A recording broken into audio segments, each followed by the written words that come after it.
capacité qu'un individu a à garder son habitude malgré l'adversité et les problématiques qui jalonnent sa vie.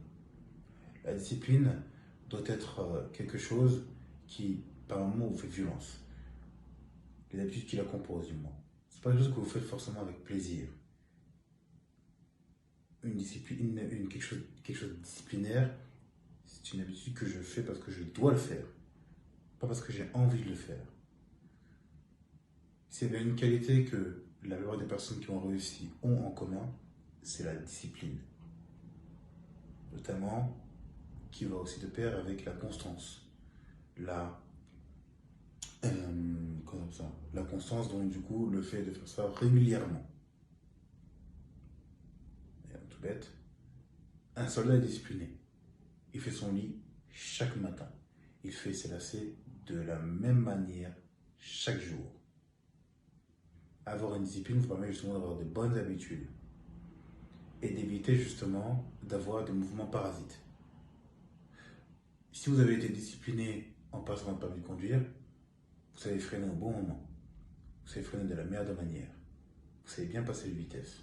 Vous avez été discipliné durant les cours. Vous avez réussi justement à être assertif. Vous avez recommencé encore et encore. Et les jours il pleuvait, les jours il neigeait, les jours c'était assez insupportable, les jours il faisait chaud, mais vous le faisiez. Vous avez pris l'habitude. Vous ne pensez plus à passer les vitesses. Vous avez pris l'habitude, malgré la complexité météorologique qui peuvent s'abattre sur vous. La discipline, c'est ça. C'est je fais ce que je dois faire, malgré le fait que je n'ai pas envie de le faire. Pourquoi peut-on dire que discipline? À notre capacité justement à réussir nos objectifs assez rapidement.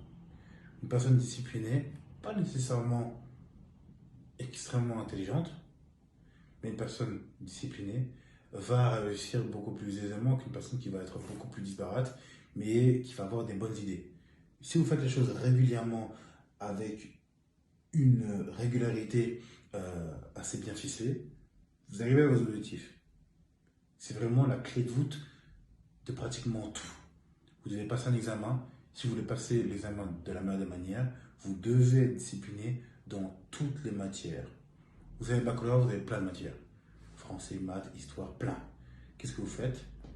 Chaque jour, vous révisez les matières de la journée.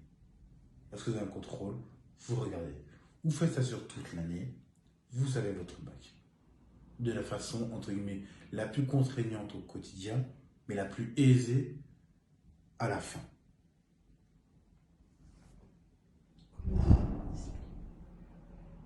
Ça va être par des exercices assez simples, comme par exemple la méditation.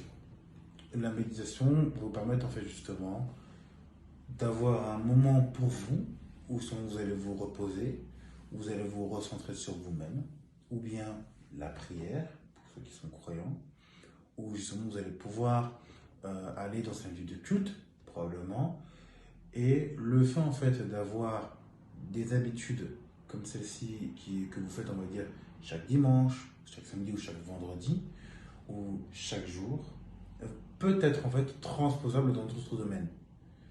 Et donc si vous êtes discipliné lorsque vous faites votre méditation, vous allez vous rendre compte que d'avoir les points bénéfiques de la méditation en tant que telle, vous serez moins stressé, vous serez beaucoup plus enclin à vous concentrer et vous allez avoir une plus grande facilité à être discipliné dans les différentes tâches. Vous allez pouvoir commencer une tâche et la finir de façon beaucoup plus aisée. Vous ne le verrez pas, bien entendu, parce que vous serez dedans. Mais en tout cas, on sait qu'il y a une grande différence de discipline, du moins d'acceptabilité à la contrainte sur le long terme.